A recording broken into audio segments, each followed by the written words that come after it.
Bien, soy yo quien da las gracias a la Fundación Jiménez Abad por esta invitación que me honra y que me agrada sumamente. Soy zaragozano y el hecho de poder venir a mi ciudad y a una fundación anclada en las Cortes de Aragón me llena de placer y, repito, constituye un importante honor para mí. Y voy a hablar de la protección de los derechos humanos en la Unión Europea tras el reciente Tratado de Lisboa. Tratado que ha culminado la seguridad jurídica que ha ansiado durante largos años la Unión Europea ante las comunidades europeas en materia de los derechos fundamentales. Porque, efectivamente, al haber asumido las comunidades europeas parte de las competencias que antes desempeñaban los Estados, particularmente, como se sabe, en el campo de la economía, los comportamientos de sus instituciones, de las instituciones comunitarias, repercutían directamente en los derechos fundamentales de los Estados miembros y en mucha mayor medida desde el 1 de enero de 1999, fecha en que entró en vigor el Tratado de Ámsterdam de 1997, porque este instrumento, el Tratado de Ámsterdam, extendió el ejercicio de las competencias comunitarias a cuestiones íntimamente vinculadas al disfrute de los derechos fundamentales, como, por ejemplo, la política de asilo, de visados, inmigración, cooperación policial y judicial y muchas otras. Es el caso que muy tempranamente llegan al Tribunal de Luxemburgo, al Tribunal de la Unión Europea, cuestiones que de una u otra manera tenían que ver con el disfrute de los derechos fundamentales. Más en los primeros momentos de su funcionamiento, el Tribunal ni siquiera los toma en consideración.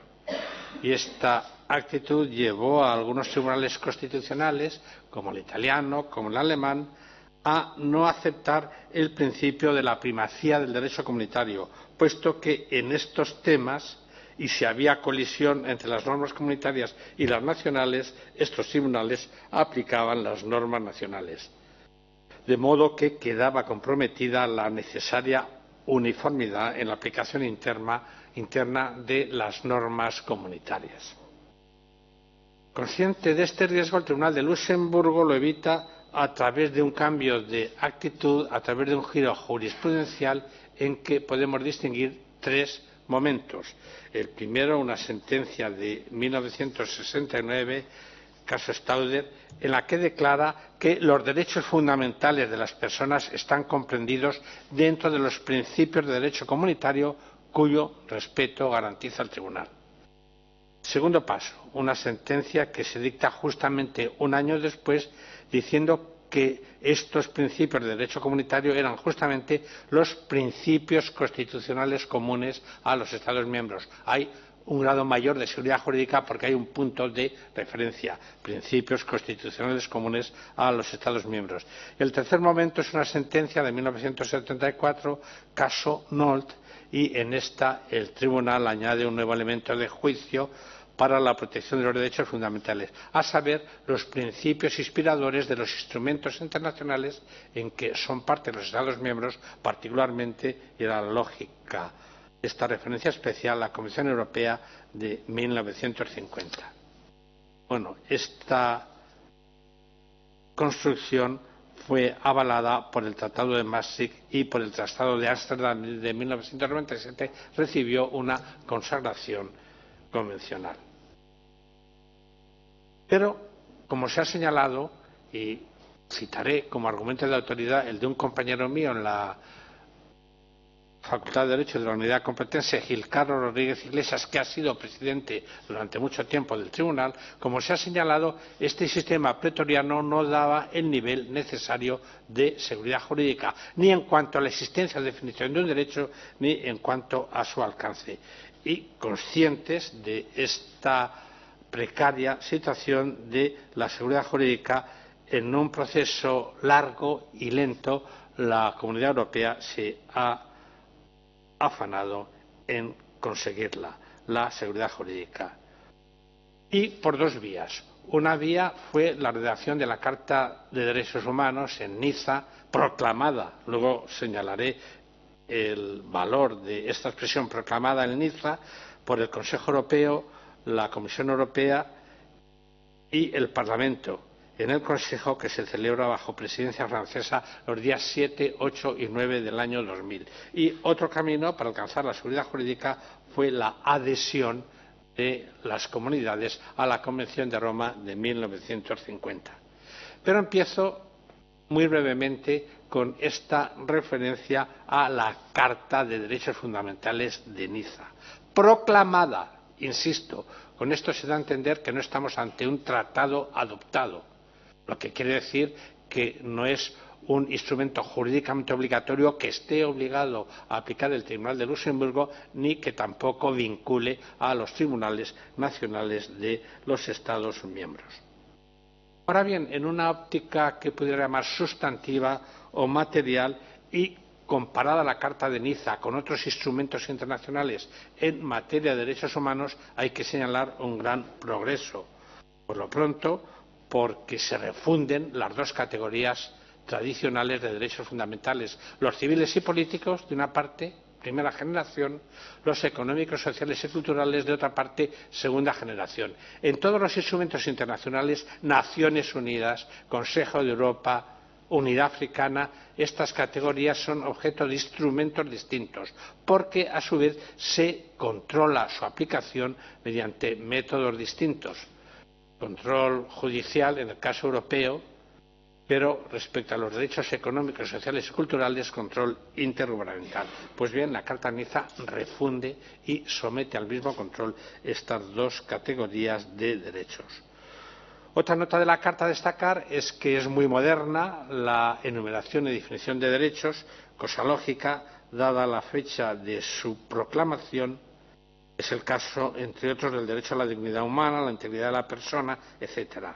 Y, finalmente, en esta óptica sustantiva material, quiero decir que hay una sistematización doctrinal, pero con gran valor, de estos derechos fundamentales en 5 grandes categorías: dignidad, libertades, solidaridad, ciudadanía y justicia. Cito con cierto detalle la Carta porque enseguida va a estar en vigor ya con rango convencional. Pero si hasta lo explicado hasta ahora merece una valoración positiva, la naturaleza de la Carta no merece esta valoración, porque, insisto, no es un tratado que vincule jurídicamente, es solo una declaración de intenciones, una figura que se conoce en las relaciones internacionales, ajena al derecho internacional y que es objeto de varias denominaciones: declaración de intenciones, memorándum de entendimiento, pacto entre caballeros. Pese a esto, hay que decir que este tipo de instrumentos no jurídicos, sino políticos, sí tiene importancia en materia de derechos fundamentales. Y voy a citar un ejemplo. En el marco de la CESCE, Conferencia de Seguridad y Cooperación en Europa, un proceso que tuvo lugar en plena Guerra Fría, años 70, se adoptó la Carta de Helsinki, un instrumento político obligatoria para países del este y del oeste. Este era su gran valor político. Pues bien, el Acta de Helsinki, aunque no era un instrumento vinculante desde el punto de vista jurídico, sí motivó, sí produjo una mejora del respeto de los derechos fundamentales, particularmente en los países del este y, sobre todo, en la antigua Unión Soviética. Es decir, los instrumentos políticos, no jurídicos, en materia de derechos fundamentales sí tienen valor e importancia. No lo aplica hasta ahora el Tribunal de Luxemburgo, sí lo invocan los abogados generales, sí se ha aplicado en algún caso por el Tribunal de Primera Instancia de Luxemburgo y también en alguna ocasión por el Tribunal Constitucional Español. Todo esto por lo que respecta a la Carta de Niza, luego la retomaré. Pero otra vía que siguió la Unión Europea en busca de esta seguridad jurídica fue la de adherirse a la Convención de Roma de 1950, el gran instrumento que este año de 1950, en plena Guerra Fría, se adopta en el marco del Consejo de Europa, seguramente a impulsos de la Declaración Universal de Derechos Humanos. Y esta idea de que la Unión Europea o las comunidades antes adhiriesen a la Convención es antigua, es muy antigua. En la historia de la Unión Europea se plantea, sin embargo, formalmente al Tribunal en 1994. Es entonces cuando la Comisión pide al Tribunal que emita un dictamen, una opinión consultiva sobre esta adhesión. Y la opinión consultiva, el dictamen, se emite el 28 de marzo de 1996, en el que se señala que la adhesión de la Unión a la Convención de Roma de 1950 entrañaría un cambio sustancial del actual régimen comunitario de protección de los derechos fundamentales y que, dada la envergadura de esta adhesión, se necesitaba que fuese a nivel de tratados instituyentes del derecho primario, dada la envergadura constitucional. Este adjetivo lo empleó expresamente el Tribunal. Y ahora una pregunta que tiene sentido o que tenía sentido hasta hace poco. ¿Es necesaria realmente la adhesión para que las instituciones comunitarias estén obligadas a respetar la Convención de Roma de 1950? Esta pregunta puede parecer arbitraria, puesto que si la Unión busca la adhesión, no tendría mucho sentido preguntarse si la adhesión es necesaria. La Unión consideraba que la adhesión era necesaria. Pero si me hago la pregunta es teniendo en cuenta una demanda, un caso que llegó al Tribunal Europeo de Derechos Humanos en el año 2001. Se trataba de una demanda de una sociedad alemana, Senator Lines, contra los 15 Estados miembros de la Comunidad, contra los 15 entonces Estados miembros de la Comunidad.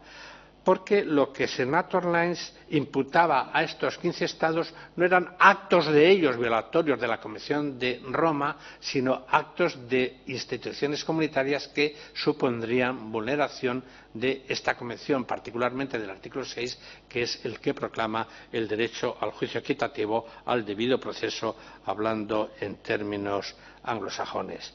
Porque, en efecto, Senator Lines, después de que la Comisión le hubiese impuesto una altísima multa y que, dada la envergadura de la multa, implicaba la desaparición de la sociedad si la tenía que pagar, pidió a la Comisión y luego al presidente del Tribunal que suspendiese la obligación de pagar, que suspendiese el pago. No accedió el presidente del Tribunal. Entonces, lo que hace Senator Lines es recurrir al Tribunal Europeo de Derechos Humanos, al de Estrasburgo, pero el nombre demandando a los 15 Estados miembros. Bueno, por fortuna, el Tribunal de Primera Instancia de la Unión Europea, en septiembre de 2003, veremos cuáles pueden ser las razones, anuló la multa. Digo por fortuna, porque se planteaba la cuestión de si el Tribunal Europeo podía declarar admisible y entrar en conocimiento del fondo de una demanda contra 15 Estados miembros por actos imputables a las instituciones comunitarias. Si el Tribunal Europeo hubiese admitido la demanda y se hubiese pronunciado sobre el fondo, se hubiese faltado a un gran principio del derecho internacional y de las relaciones internacionales: levantar el velo de una organización internacional para imputar actos de esta organización a Estados miembros, desconocer la personalidad jurídica independiente de las organizaciones internacionales. Estuvo a punto el Tribunal Europeo de hacerlo así. La sala de 7 jueces a la que llegó la demanda, asustada, es una palabra vulgar, pero fue así, asustada por la trascendencia del asunto, lo remitió a la gran sala de 17 jueces, que convocó para octubre de 2003 una audiencia para que, por una parte, los abogados de los 15 Estados miembros y, por otra parte, el abogado de la sociedad Senator Lines expusiesen sus puntos de vista. Sin embargo, ante el temor de que se declarase admisible la demanda, lo que implicaba que las instituciones comunitarias estaban ya obligadas por la Convención de Roma, el Tribunal de Primera Instancia anuló la multa. Pero a mí me parece criticable la decisión del Tribunal Europeo de 8 de marzo de 2004, cuando declaró no admisible la demanda, porque le declaró no admisible sobre una base que no era, a mi entender, la prioritaria, diciendo que anulada la multa ya no tenía objeto la demanda. Desde mi punto de vista había un argumento prioritario y era que no cabe imputar a Estados miembros actos de los que son responsables las instituciones comunitarias, porque de haberse admitido la demanda, insisto, y a haber sentencia de fondo, la postura del Tribunal Europeo es que no era necesaria la adhesión, que ya, en virtud de la participación de los Estados miembros, la Convención de Roma es aplicable a las instituciones comunitarias. Bueno, y entro ya, menciono brevemente la Constitución Europea, la frustrada Constitución Europea, en que se prevé, para lograr la ansiada seguridad jurídica, por una parte, incorporar la Carta de Niza a la parte segunda de la Constitución, con valor jurídico obligatorio y valor jurídico nada menos que a nivel constitucional. Y por otra parte, se ordena imperativamente a la Unión Europea, ya dotada de personalidad jurídica, la adhesión a la Convención de Roma. Todos sabemos que fracasó el proyecto de Constitución Europea, pero, sin embargo, el Tratado de Lisboa, de 13 de diciembre del año pasado, de 2007, lo que hizo fue, por una parte, repetir este mandato imperativo de adhesión de la Unión a la Convención de Roma y, por otra parte, dar valor jurídico convencional, aunque no constitucional, a la Carta de Niza, mediante una técnica propia del derecho internacional que es la incorporación por referencia. Hay una referencia a la Carta de Niza diciendo que desde ahora será obligatoria, desde el momento en que entre en vigor la Convención. Pues bien, vamos a ver rápidamente lo que supone esta situación, la que resulta del Tratado de Lisboa de 13 de diciembre de 2003. Por lo pronto, adhesión a la Convención de Roma. Convención que no va a ser, y hablo ya en términos de práctica internacional y derecho internacional, no va a ser una adhesión pura y simple, va a ser una adhesión mediante un protocolo, porque son muchos los problemas que implica esta adhesión y estos problemas tienen que ser regulados en un protocolo adicional. O bien cabe redactar una nueva convención que enmiende la anterior y que resuelva todos estos problemas y que abra a la participación en ella a la Unión Europea. Pero, en fin, este problema técnico es el menor. Protocolo especial o nueva convención, las dos posibilidades están abiertas, pero prácticamente los efectos jurídicos serán los mismos. Pero lo que me interesa señalar y en lo que me interesa poner un especial énfasis es que el día en que haya tenido lugar esta adhesión, la Unión Europea habrá alcanzado el más alto nivel de seguridad jurídica, una seguridad jurídica reforzada. ¿Por qué? Porque habrá dos instrumentos para velar por el respeto a los derechos fundamentales, Carta de Niza, ya con valor convencional, y Convención Europea de los Derechos Humanos, de una parte, y porque habrá además dos órganos, dos jurisdicciones, dos métodos de control jurisdiccionales para velar por el respeto de estos instrumentos, Tribunal de la Unión Europea y Tribunal Europeo de los Derechos Humanos. Así pues, seguridad jurídica reforzada.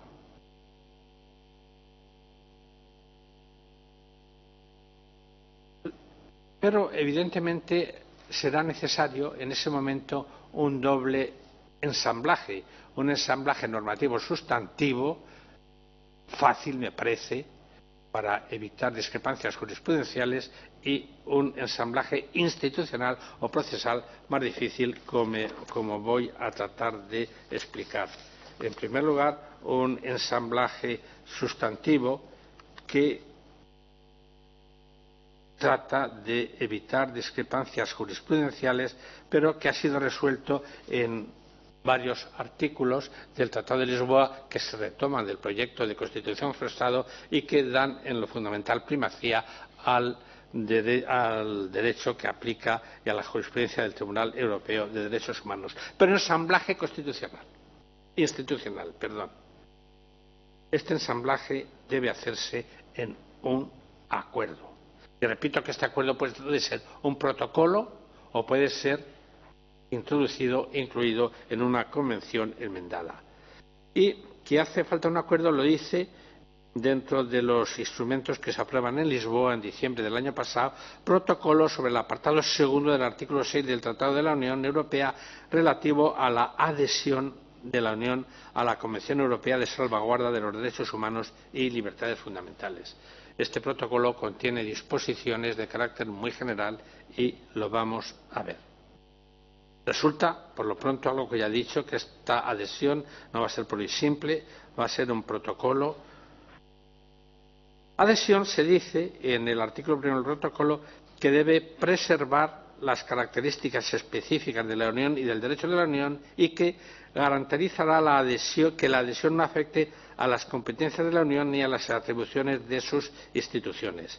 El acuerdo garantizará asimismo, se dice en el artículo 2 del protocolo, que no quedará afectada la situación particular de los Estados miembros respecto de la Convención de Roma, en particular respecto a las siguientes materias: participación en los protocolos adicionales, medidas de derogación temporal que adopten los Estados miembros con arreglo al artículo 15 de la Convención Europea y reservas formuladas de conformidad con el artículo 57. Quiere decir esto que cualquiera que sea la posición que en estos temas, artículo 15, suspensión de la Convención y reservas, adopte la Unión Europea, no cambia en absoluto la posición de los Estados miembros, lo que significa que un Estado miembro, en caso de guerra o de un peligro o de una situación que ponga en peligro la situación de un Estado, podrá suspender los derechos que, según este artículo 15, son susceptibles de suspensión. Todos, menos el derecho a la vida, menos la prohibición de la tortura y menos la prohibición de los trabajos forzados. Esto es competencia fundamental de los Estados. Es difícil que este artículo 15 se aplique a la Unión porque no es verosímil que la Unión sea enfrentada a una situación de guerra. Y también lo que se dice en este acuerdo es que las reservas formuladas por los Estados miembros van a permanecer intactas, sea cual sea la posición que respecto a reservas adopte la Unión. Pero me propongo ahora comentar con algún detenimiento, el que permite el tiempo del que dispongo, lo dispuesto en el apartado A del artículo 1 del protocolo mencionado, según el cual la adhesión deberá preservar las características específicas de la Unión y del derecho de la Unión en cuanto a la participación en las instancias de control de la Convención Europea. Y las instancias de control de la Convención Europea hoy son exclusivamente el Tribunal, aunque el Comité de Ministros del Consejo de Europa sí vela por la ejecución de las sentencias. Pienso que se están contemplando en ese apartado los supuestos en que alguna institución de la Unión sea demandada ante el Tribunal de Estrasburgo por violación de alguno de los derechos o libertades fundamentales que enuncia la Convención de Roma. Y sin ánimo, sin intención de tener en cuenta todos los problemas que se presentarán verosímilmente en esa coyuntura, se me ocurre pensar que del mismo modo que en las decisiones, en los casos contrastados, ha de tomar parte el juez nacional, deberá nombrarse un juez nacional entre comillas, que intervenga en los casos que se demande a la Unión. Señalo aquí que el juez nacional en el sistema del Tribunal de Estrasburgo nada tiene que ver con el juez nacional de la Corte Internacional de Justicia, de La Haya, dependiente de Naciones Unidas, porque en la Corte de La Haya se admite que el juez nacional sea parcial. De hecho, si se estudian todas las sentencias dictadas, el juez nacional siempre vota a favor del Estado de su nacionalidad, en contra del Estado de nacionalidad distinta. Es algo que se admite en la práctica internacional. No se admite en absoluto ante el Tribunal Europeo.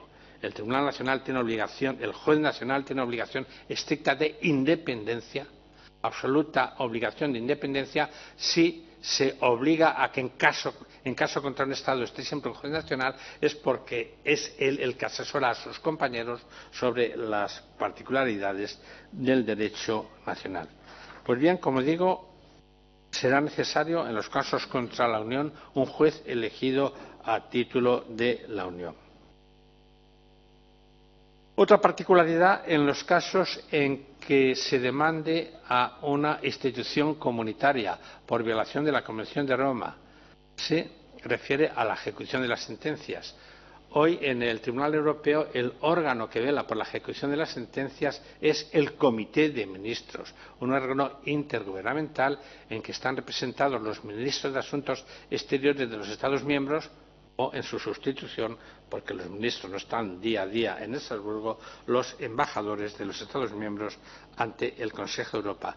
Pues bien, este comité vela por la ejecución de las sentencias y es importante que esté el embajador del Estado contra el que se haya dictado una sentencia y por cuya ejecución vele el Comité de Ministros. Pues bien, se entiende que habrá que nombrar en el Comité de Ministros un embajador de la Unión.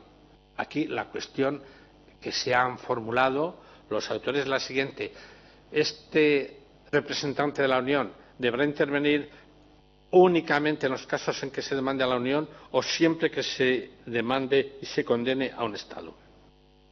Yo creo que la segunda es la respuesta correcta, porque para que tenga criterios de comparación es necesario que el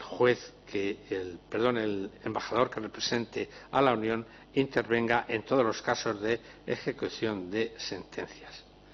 Pero ahora una cuestión de gran interés teórico y práctico, sobre todo para los demandantes. Habrá, como digo, dos instrumentos: la Carta de Niza, ya con valor convencional, a la que se incorpora por referencia en el Tratado de Lisboa, y la Convención de Roma. Dos instrumentos y dos jurisdicciones: la europea, el Tribunal de Luxemburgo, y la otra europea, el Tribunal de Estrasburgo, la anclada en el marco del Consejo de Europa. Pues bien, la cuestión que tendrá que plantearse un demandante que crea que se ha vulnerado un derecho fundamental suyo por una institución comunitaria o por un Estado cuando cumpla el derecho comunitario, la cuestión fundamental será la siguiente: ¿a qué tribunal deberé acudir antes? ¿En qué tribunal deberé agotar los recursos internos? En todas las jurisdicciones internacionales sobre derechos humanos hay obligación de agotar los recursos internos como condición de admisibilidad. Quiero decir que en el Tribunal Europeo, de los millares y millares de demandas, la gran mayoría se declaran inadmisibles, y muy particularmente porque no se ha satisfecho este requisito de agotamiento de los recursos internos. Pues bien, ¿qué recurso interno habrá que agotar antes? Aquí hay que aplicar un principio estructural del derecho internacional de los derechos humanos, que es la subsidiariedad de este sector del derecho internacional de los derechos humanos y carácter principal del derecho nacional de los derechos humanos. ¿Qué estoy diciendo con esto? Que la obligación primordial, principal, de respetar y hacer respetar los derechos humanos recae en el Estado, sin duda, porque son las instituciones estatales las que están cerca de los ciudadanos y las que normalmente incurren en este defecto de no respetar o no hacer respetar los derechos fundamentales. Y cuando los Estados transfieren competencias a las instituciones comunitarias, entiendo que transfieren también este carácter principal de la obligación de proteger los derechos fundamentales. De modo que la Unión Europea, sus instituciones, tienen carácter principal, el Consejo de Europa y su institución, el Tribunal Europeo de Derechos Humanos, tiene carácter subsidiario. Creo pues que habrá que agotar antes el recurso ante el Tribunal de Luxemburgo, y, agotado ese recurso sin éxito, habrá que recurrir, en su caso, al Tribunal Europeo de Derechos Humanos. Y aquí otra gran cuestión: En la Convención Europea hay un artículo 13 que obliga a los Estados a instaurar recursos eficaces para que reparen las violaciones a los derechos convencionales. Aquí, de nuevo, una manifestación de la subsidiariedad de la Convención, porque lo que interesa es la reparación a nivel nacional. La reparación a nivel europeo tiene carácter subsidiario. Pues bien, si esta obligación pesa sobre los Estados y no todos la cumple España, la cumple Alemania con el recurso de amparo, muchos Estados no cumplen con esta obligación, habrá que exigir que la Unión Europea establezca algo parecido a un recurso de amparo que dé a los justiciables, a los particulares, en todos los casos, derecho de recurso ante el propio Tribunal de la Unión cuando estos particulares, personas físicas o jurídicas, entiendan que se han violado sus derechos fundamentales. Otra cuestión que se planteará, y me limito a apuntar cuestiones con carácter más selectivo que exhaustivo, es la siguiente. La Convención de Roma tiene protocolos adicionales, algunos de reforma o de enmienda, otros que agregan derechos susceptibles de ser protegidos por el Tribunal, derechos que deben ser respetados por las partes que sean partes en esos instrumentos de aceptación facultativa. Pues bien, cuando el Tratado de Lisboa, en el artículo 6, párrafo 2, contempla la adhesión, se refiere únicamente a la adhesión a la Convención. No menciona si la Unión deberá adherirse a los protocolos adicionales que añaden nuevos derechos. Esto ha suscitado una cierta discusión doctrinal. Yo entiendo que aquí la Unión está en la misma situación que los Estados. Su adhesión será facultativa, como lo es para los Estados. Entiendo que alguno de esos protocolos tendrá que adherirse, por ejemplo, al protocolo primero, cuyo artículo primero proclama el derecho de respeto a los bienes. Es este un campo de actividad en que la Unión Europea puede vulnerar este derecho.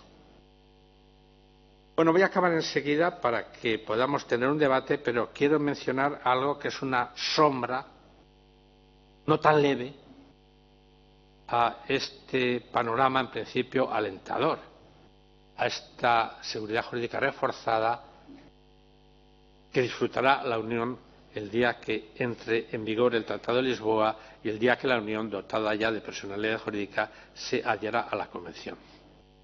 Por cuyo respeto, insisto, velará el Tribunal Europeo de Derechos Humanos. Y la sombra, no tan leve, es la situación muy preocupante en que se encuentra actualmente el Tribunal Europeo de Derechos Humanos.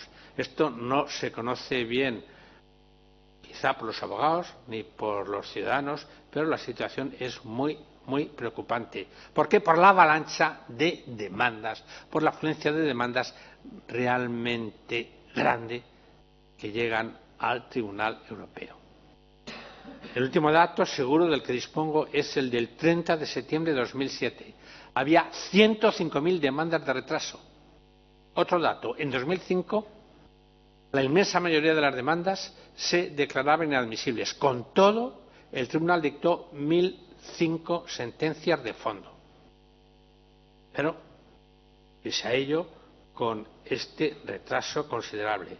Y si cito este dato es porque el día en que se adhiera la Unión a la Convención de Roma y el día en que se pueda demandar a instituciones de la Unión ante el Tribunal de Estrasburgo, aumentarán los cauces, aumentará el número de demandas. Y esto no será bien visto en términos favorables por la Unión Europea. Hay ciertamente un protocolo de reforma de 13 de mayo de 2004, el protocolo 14, que para agilizar los procedimientos y permitir la sustanciación de este número tan grande de demandas, aligera el procedimiento. Pero a nivel doctrinal y en el propio interior del tribunal se ha puesto de relieve la escasa operatividad el día que entre en vigor este protocolo. Se ha dicho que el aumento de la productividad con este nuevo protocolo en vigor sería entre el 15 y el 25%, aumento insuficiente para el inquietante número de demandas que llegan al tribunal. Pero ni siquiera este instrumento ha entrado en vigor. Estaba previsto, y así lo habían dicho los ministros en Varsovia en 2005, en la primavera, que este instrumento entrase en vigor a fines de 2006, por ratificación de todos los Estados miembros en el sistema. Pero el 20 de diciembre de 2006, la Duma rusa se opone a la ratificación, esgrimiendo un argumento realmente risible, diciendo que este protocolo no respeta los principios inspiradores de la Convención, cuando en realidad lo que trata de hacer es la eficacia, lo que trata de conseguir es la eficacia de estos principios. El presidente Putin, en aquel momento y después, dijo lamentar altamente esta decisión de la Duma rusa. Todos los analistas están convencidos que el presidente Putin está detrás de esta posición, porque Rusia hoy es el Estado más demandado. No solo más demandado, ha sustituido a Turquía, que lo era hasta hace poco, sino el Estado que sufre demandas más graves. Bueno, no entra en vigor este protocolo de reforma, lo cual ha cerrado la puerta a otras reformas, porque los jefes de Estado y de Gobierno del Consejo de Europa, que se reúnen en Varsovia en 2005, se dan cuenta que el protocolo 14 es insuficiente, que el aumento de productividad va a ser mínimo, que no va a salvar al tribunal. Y encargan a un grupo de sabios que redacten un proyecto de convención que realmente salve al sistema, que aligere la tramitación de los asuntos. Este grupo de sabios fue presidido por un español, al que ya he citado, el profesor Rodríguez Iglesias, que ha sido presidente durante muchos años del Tribunal de Estrasburgo. Elaboró un documento espléndido desde el punto de vista doctrinal. La duda es si lo aceptarán los Estados.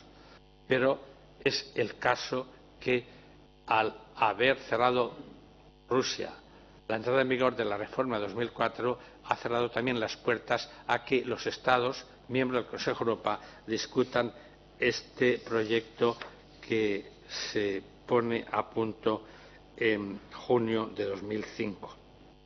Esta es la situación. Es una sombra que pesa sobre la adhesión de la Unión a la Convención de Roma. En fin, quiero pensar que tarde o temprano se arreglará este problema creado por los rusos. Quizá una solución que se está esgrimiendo es concluir este protocolo 14 y los protocolos de reforma subsiguientes sin la participación de Rusia, lo que significa algo tan grave políticamente como la exclusión de Rusia del sistema. Y me parece grave políticamente desde otros puntos de vista, porque Rusia, aunque tenga una situación de derechos humanos muy discutible, aunque realmente no se pueda sostener que rija en Rusia el Estado de Derecho como impera en otros países del Consejo de Europa, con todo, mientras Rusia esté en el sistema, se la observa y se la enseña. A mí me parecería, y es un punto de vista muy personal, muy preocupante excluir a Rusia del sistema. Si a Rusia se la admitió en el Consejo de Europa en circunstancias muy generosas, muy laxas, en circunstancias que no permitieron, por fortuna, la admisión de España y Portugal, fue por razones políticas. Y creo que estas razones deberían persistir. Bueno, esto es lo que tenía que decir y ahora con mucho gusto pues participaré en el coloquio. Gracias. Son muchos los temas que creo están encima de la mesa. Quien quiera tomar la palabra y romper el fuego.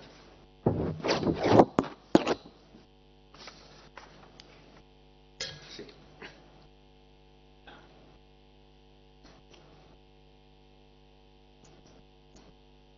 Sí. Pero si pueden, por favor, decir su nombre, sí. Por favor, sí. Al principio.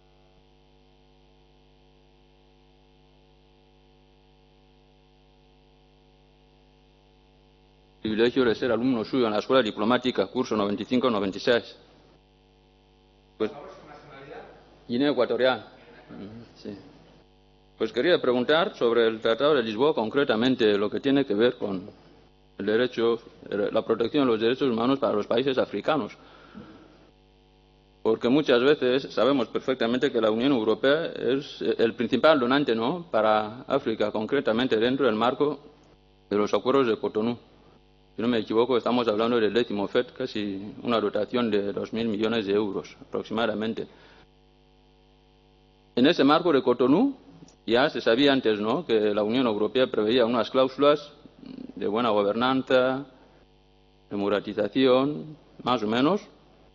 Entonces, quiero saber, porque no se han visto grandes efectos, ¿no?, porque los acuerdos continúan, sigue dotando muchísimos fondos, y la violación sistemática de los derechos humanos continúan también, no en todos los países, ¿no?, pero en gran parte de los países de los estados ACP, concretamente en África Negra. Por eso mi pregunta es, ya después del Tratado de Lisboa, si se prevé algo diferente que pueda al menos mejorar la protección de los derechos humanos por parte de la Unión Europea en África, también vinculándolo un poco con la dotación de los fondos que lleva la Unión Europea ofreciendo al continente africano.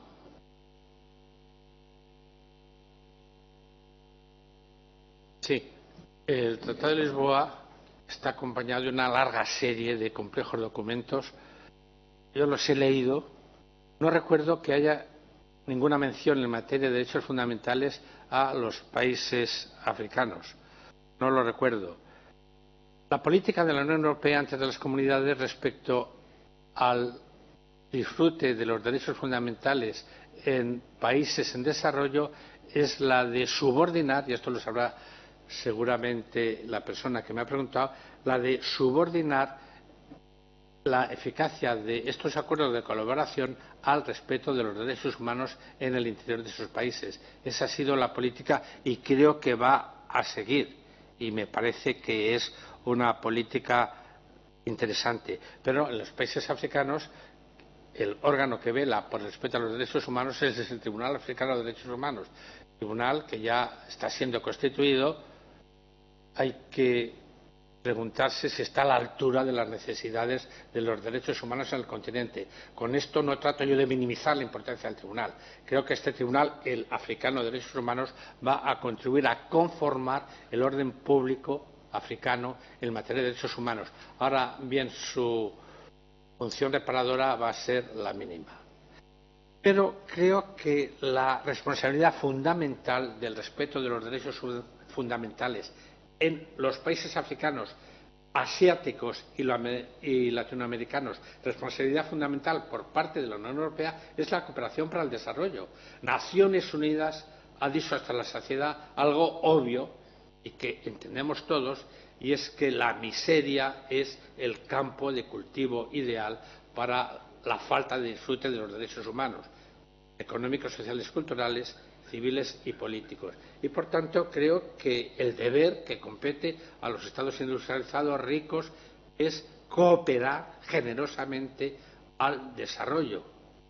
Claro que esta cooperación no va a surtir efectos a corto plazo, ni siquiera a medio plazo, quizá a largo plazo, pero creo que es el deber fundamental de los estados desarrollados y de los que integran la Unión Europea. Pero por lo demás me parece bien que estos acuerdos de asociación o de colaboración o de cooperación Unión Europea países en desarrollo estén sometidos a esta cláusula de respeto a los derechos humanos. En fin, esta es la respuesta que tendría y estoy encantado de volverle a ver y a escuchar.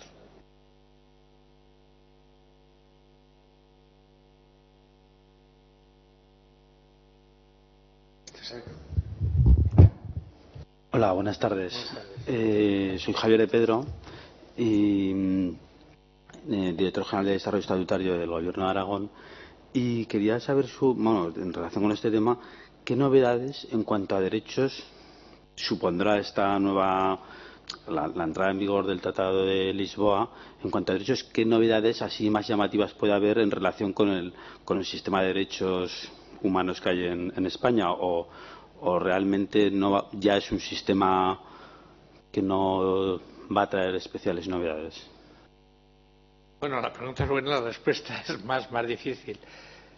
La Carta de Niza, incorporada, como he dicho, por referencia al Tratado de Lisboa, es muy moderna en cuanto a los derechos que se enuncian en materia de bioética, en materia de solidaridad, materia de ciudadanía, y estos derechos deben ser también observados por los tribunales nacionales, pero teniendo en cuenta el ámbito de aplicación de esta Carta de Niza, que es actos de las instituciones comunitarias y actos de los Estados cuando ejecuten el derecho comunitario. Aquí sí se producirá alguna novedad. En este momento me cuesta mucho dar más detalles sobre cuál va a ser esta novedad, pero efectivamente habrá más derechos protegidos, pero solo en estos dos ámbitos que son los que se definen como el ámbito material de la Carta de Niza. Luego la Convención Europea. La Convención Europea ya se aplica a España. Los jueces y las autoridades tienen la obligación de aplicarla y respetarla porque es parte del derecho español al haber sido publicada en el Boletín Oficial del Estado. Pero es que además ocurre, y de esto me di yo cuenta cuando era juez, que los derechos fundamentales que enuncia la Constitución española coinciden en lo esencial con los de la Convención Europea. Pero si hay alguna diferencia, si hay algún plus por parte de la Convención Europea, este plus lo tiene que aplicar la jurisdicción española a todos los niveles. Y de hecho, todos sabemos que el Tribunal Constitucional, el Supremo y tribunales inferiores, pero particularmente el Constitucional, están aplicando la Convención Europea, particularmente la jurisprudencia del Tribunal Europeo.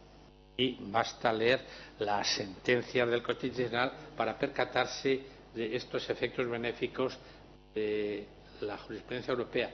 Y además, recuerdo, y esto es también bien sabido, que el artículo 10, párrafo 2 de la Constitución obliga a las instancias españolas a interpretar los derechos fundamentales de acuerdo con los instrumentos internacionales en que es parte España, incluso la Declaración Universal, y el efecto mayor que ha tenido este artículo 10, párrafo 2, es el de dar entrada a la jurisprudencia del Tribunal Europeo y, en parte, no me atrevo a llamarlo jurisprudencia, a la práctica del Comité de Derechos Humanos de Naciones Unidas. No sé si le he respondido. No tengo una respuesta más concreta en estos momentos. En relación con el derecho planteaba con lo que planteaba Xavier ahí, la Carta de Niza, un derecho que ha sido recogido ahora por todos los estatutos de autonomía, excepto por el aragonés, precisamente, que creo que sí que puede tener una gran potencia en el futuro, que es el derecho a una buena administración. Sí. Ese derecho me parece que es uno de los derechos que tiene potencia y que evidentemente debe ser desarrollado, y en algunos de los estatutos está bastante bien perfilado. Ya. Es muy interesante esto que está diciendo, de este derecho a la que no figura en la Convención de Roma, no lo aplicaría el Tribunal Europeo pese a las interpretaciones extensivas jurisprudenciales, pero que en el caso de actos de la Administración española en ejecución del derecho comunitario sí se podría invocar, y creo que es interesante. No me había percatado de esto, pero ¿por qué no lo ha recogido el Estatuto Aragonés? No, realmente es un tema para comentar. Yo ahora tengo una pregunta y la haré sobre estos temas. Pero el tema del derecho a la buena administración, derivado del concepto de gobernanza y de una nueva cultura administrativa, se perfila con una potencia propia enorme, porque además es un derecho que admite ir creciendo en función de que puedas ir exigiendo más a la administración y la administración vaya asumiendo más compromisos. Alrededor está también toda la idea de transparencia, toda la idea de derecho a un determinado procedimiento y de una cultura determinada. Puedo hacer una pregunta en relación con este derecho. ¿Qué acto supondría en violación de este derecho? Quizá corrupción administrativa. Ese es uno de los contenidos. Creo que hay distintos contenidos. Un contenido claro es el derecho al acceso a toda la información administrativa, que debe ser derecho prácticamente ilimitado, con las excepciones mínimas que quepa establecer en virtud de otros derechos, ¿no?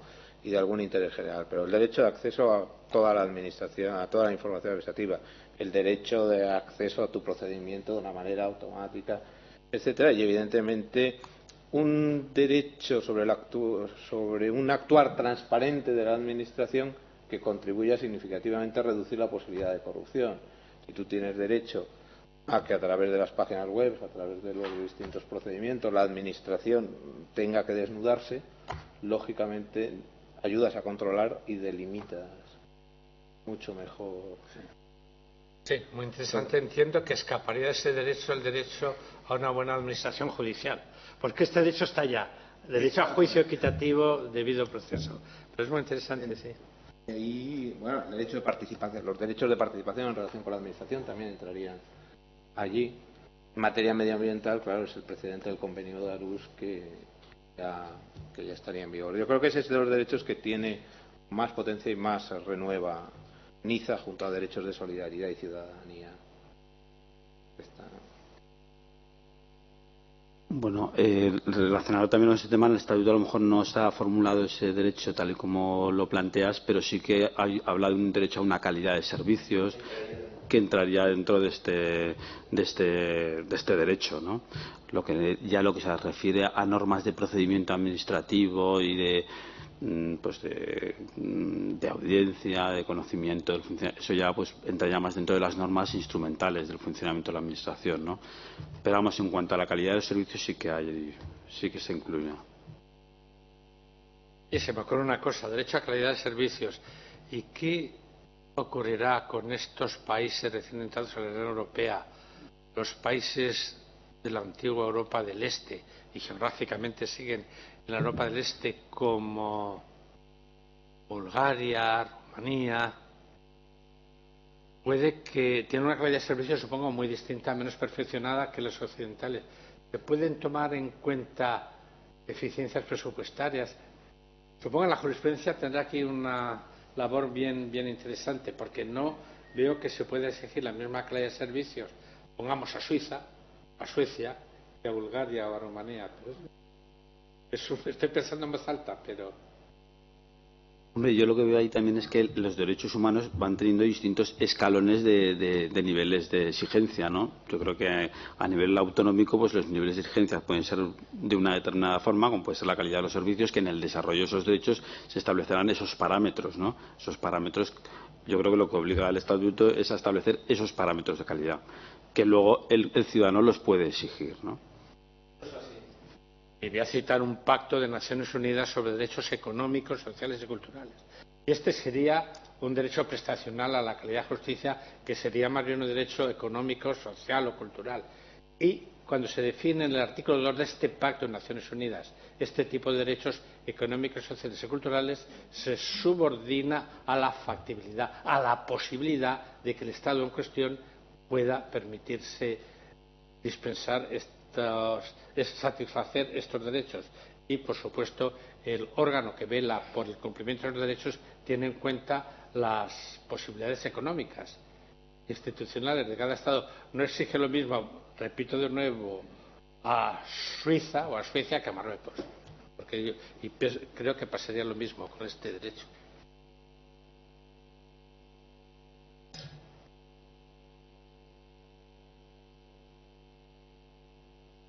Hola, buenas tardes. Buenas tardes. Yo soy Juan Pablo Ortiz de Zárate, abogado. Quería preguntarle, en el artículo 1 bis del Tratado de Lisboa hay una referencia a que la Unión se fundamenta en el respeto a los derechos humanos, incluidos los derechos de las personas pertenecientes a minorías. ¿Podría hacer alguna reflexión a este respecto? Porque no deja de ser algo novedoso realmente desde la óptica española. Sí. Bueno, una consideración muy general. Las minorías, desde el punto de vista de los derechos humanos, constituyen el pariente pobre del derecho internacional. Hay en el Consejo de Europa una convención de 1987 sobre minorías que por lo pronto no definen lo que son las minorías. No hubo acuerdo entre los Estados y que además pues no establece modos o medios o mecanismos de control mínimamente eficaces. Y supongo que esta mención, estoy hablando en voz alta, no lo he estudiado a fondo el tema, esta mención que hace el artículo 1 no bis, me dice. ¿Me quiere leer el artículo entero? Sí, en el 1 bis dice: la Unión se fundamenta en los valores de respeto de la dignidad humana, libertad, democracia, igualdad, Estado de Derecho y respeto de los derechos humanos, incluidos los derechos de las personas pertenecientes a minorías.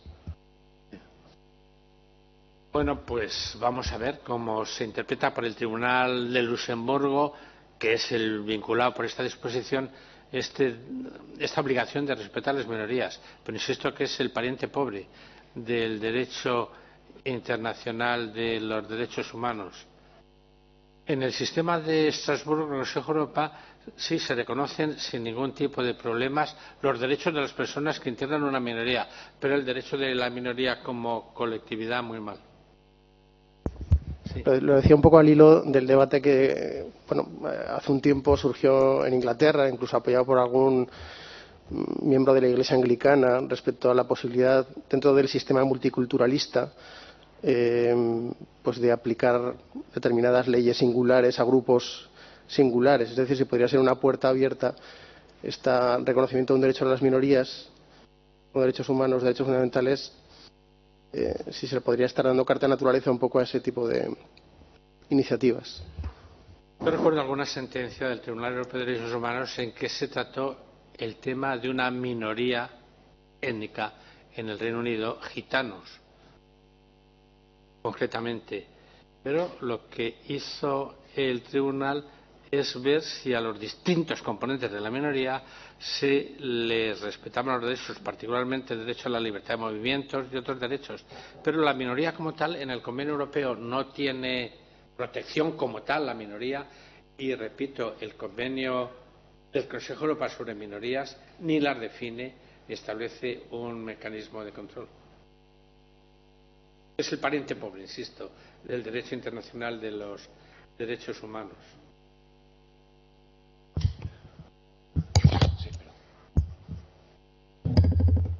Sí, yo quería preguntar, soy Guillermo Córdoba, funcionario de la DGA. Más allá de que en la Constitución Europea, en el proyecto, la Carta de Niza tuviera valor constitucional y ahora en el Tratado de Lisboa sea por referencia, ¿hay alguna otra diferencia significativa entre lo que sería el proyecto de Constitución y lo que ha quedado finalmente en el Tratado de Reforma?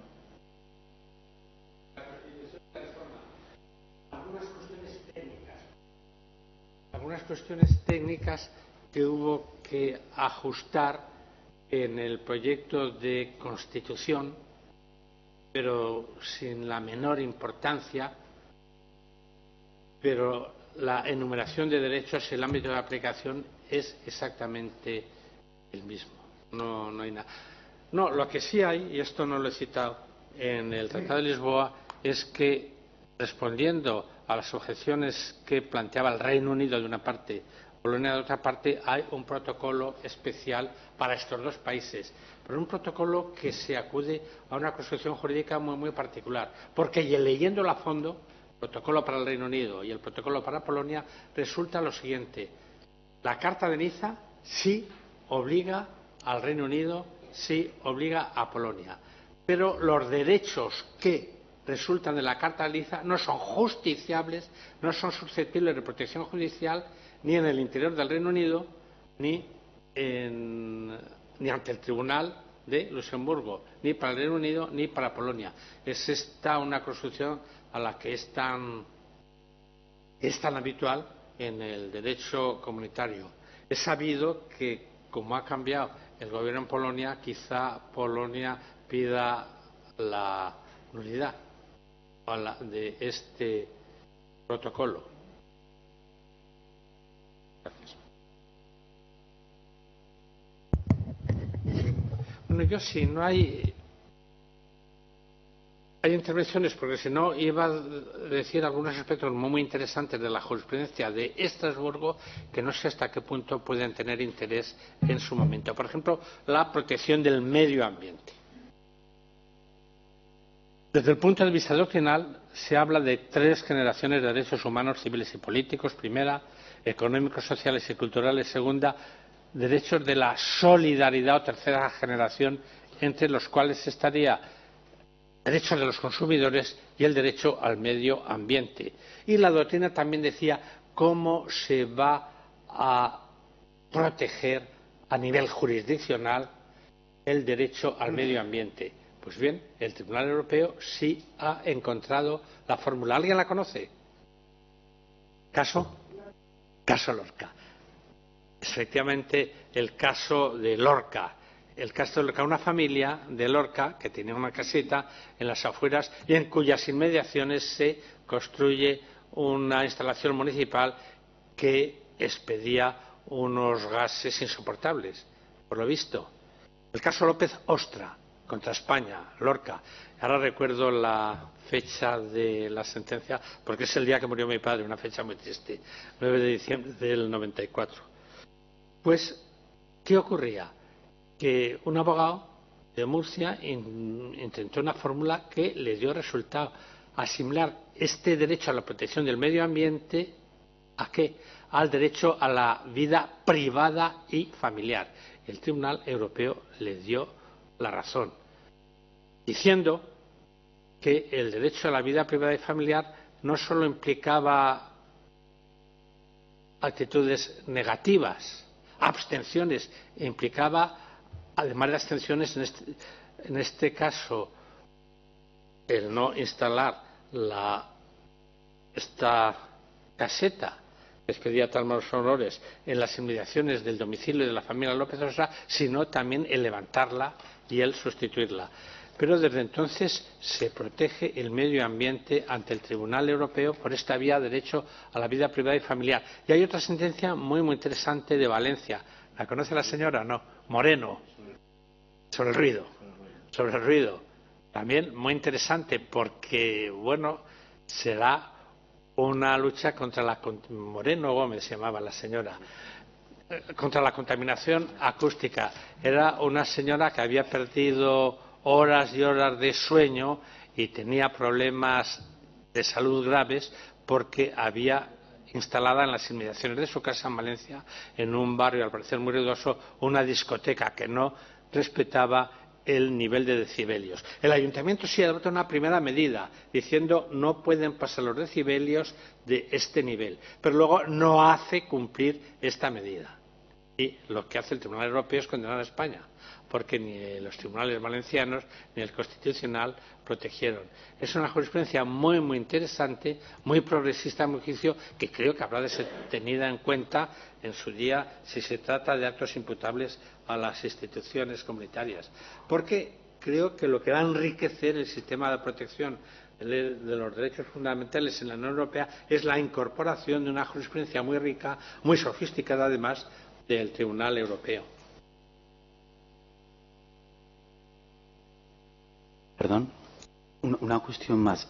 Aparte de la protección jurisdiccional en cuanto a los derechos humanos en el ámbito de la Unión Europea, ¿hay algún otros mecanismos también de protección de los derechos que vengan desde la Unión Europea o de las instituciones europeas? En el caso de la tortura, por ejemplo, la tortura...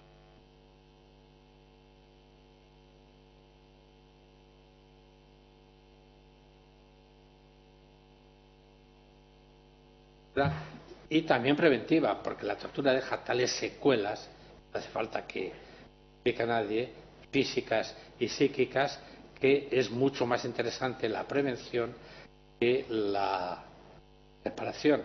Y hay una Convención Europea contra la Tortura muy parecida a la de Naciones Unidas que obliga a los Estados a consentir visitas con muy poco espacio de tiempo después del aviso en todos los lugares en que haya personas privadas de libertad.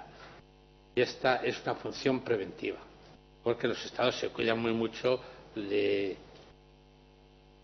impedir actos de tortura y de impedir actos que no son propiamente torturas, sino tratos crueles, inhumanos o degradantes. Por ejemplo, en el caso de Rusia, hacinamiento en las cárceles. Eso no es tortura, es trato inhumano o degradante. Pues bien, este es un mecanismo preventivo, aparte que la Comisión Europea contra la Tortura puede recibir también reclamaciones. ¿Y qué más hay en el sistema del Consejo de Europa? Para derechos económicos, sociales y culturales, la Carta de Turín, revisada, enmendada.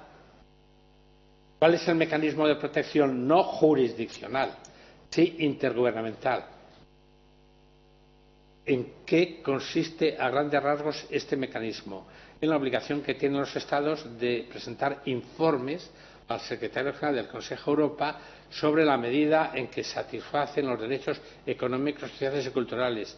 Informes que se debaten en el Comité de Ministros y que pueden dar lugar a resoluciones del Comité de Ministros. Por ejemplo, el Comité de Ministros puede decir tal Estado, Bulgaria, por ejemplo, es un ejemplo, no satisface debidamente el derecho al trabajo o el derecho a la salud. Y esta resolución del Comité de Ministros no es vinculante jurídicamente, despliega presión política y moral sobre el Estado mencionado.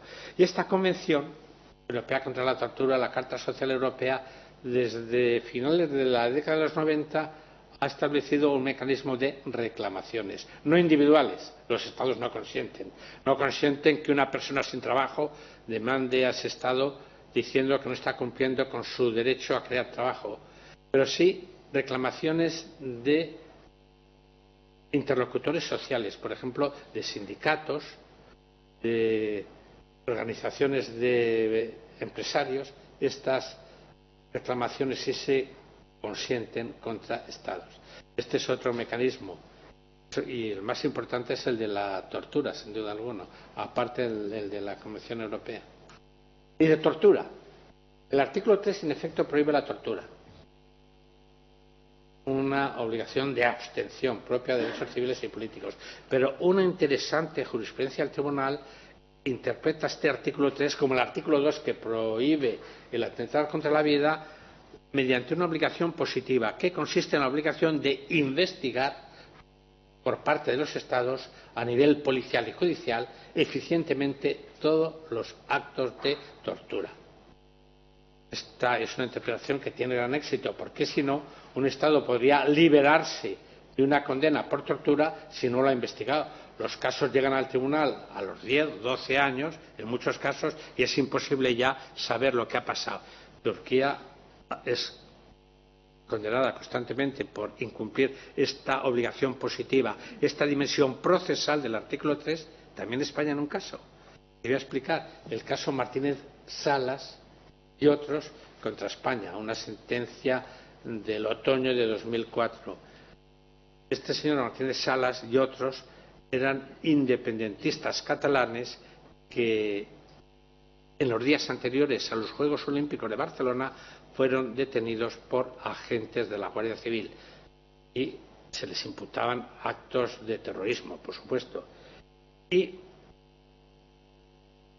una vez que son detenidos, al cabo del tiempo, cuando entran en contacto con sus abogados, presentan una querella por malos tratos que se imputan a los guardias civiles. Esta querella no fue admitida, se agotaron todos los recursos, incluso el Tribunal Constitucional no admitió el recurso de amparo. Y llegó la demanda al Tribunal Europeo, que dijo: España no ha incurrido en violación sustantiva o material del artículo 3, porque los partes de lesiones del forense solo demuestran unas pequeñas lesiones que bien pudieron ser causadas por la fuerza de la Guardia Civil ante la oposición de los detenidos en el momento de su arresto. Pero, sin embargo, esta sentencia sí condena a España por incumplimiento de la obligación positiva que resulta del artículo 3 de investigar a nivel policial y judicial de manera suficiente las alegaciones de torturas. ¿Por qué? Dice la sentencia: porque estos pretendidos presuntos terroristas, una vez que presentan querellas por torturas, piden constantemente a los tribunales españoles que se identifique a los agentes de la Guardia Civil que les detuvieron y que les interrogaron, y que se practique un careo entre estos agentes, y que se practique sobre todo un careo entre los pretendidos terroristas y los agentes. y la jurisdicción española no admitió estas pruebas solicitadas. El Tribunal Europeo entendió que sí debió de haberlas admitido y condenó a España por esta dimensión procesal del artículo 3. Yo esto no sé qué eficacia puede tener en el Tribunal de la Unión Europea, porque realmente, aunque la Carta de Niza repite la enunciación de ciertos derechos como la vida, a no ser torturados, sobre todo tratándose de la tortura, es difícil ver la relación entre un acto de una institución comunitaria o un acto del Estado en ejecución de derecho comunitario con la tortura. Pero bueno, he citado esta jurisprudencia porque me parece que es muy progresista. Una condena contra España, múltiples condenas, sobre todo contra Turquía. Turquía está reprimiendo el terrorismo del PKK, el Partido de los Trabajadores Kurdos, sin atenerse a los estándares del Estado de Derecho. Últimamente cuida más estos estándares para ser admitida en la Unión, pero Turquía no lo ha hecho. Es objeto de múltiples demandas y demandas por casos muy graves, y cuando no hay suficiente investigación de los hechos, si el tribunal no puede condenar porque encuentra muestras, pruebas claras de tortura, condena porque no se ha investigado de manera suficiente las alegaciones de tortura.